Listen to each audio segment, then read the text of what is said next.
ជំរាបសួរពុកម៉ែបងប្អូនសូមស្វាគមន៍មកឲ្យតម្រុយឆ្នោតពីខ្ញុំបានសម្រាប់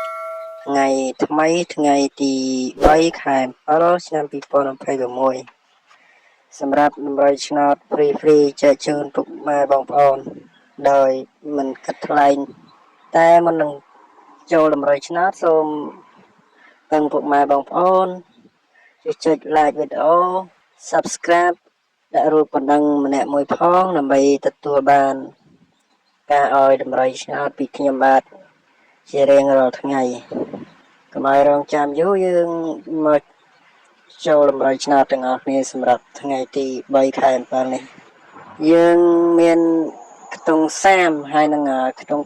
8មាន30កុដ36 45 86និង8កុដសម្រាប់ខ្ទង់អូសយើងអូស30និងអូស8ហើយលេខមាន164សំទោស164គុណ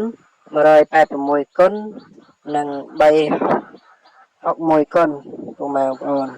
អញ្ចឹងបើពុកម៉ែបងប្អូនស្រឡាញ់ពេញចិត្តលេខមួយណាបងប្អូនអាចយកទៅផ្សងសំណាងលេងបានសម្រាប់តម្រុយឆ្នោតថ្ងៃនេះចឹងតម្រុយឆ្នោតថ្ងៃនេះយើងមានតែប៉ុណ្្នឹងទេជូនពរពុកម៉ែបងប្អូនហេងទាំងអស់គ្នាជួបគ្នានៅតម្រុយឆ្នោតថ្ងៃស្អែកទៀតអរគុណជម្រាបលា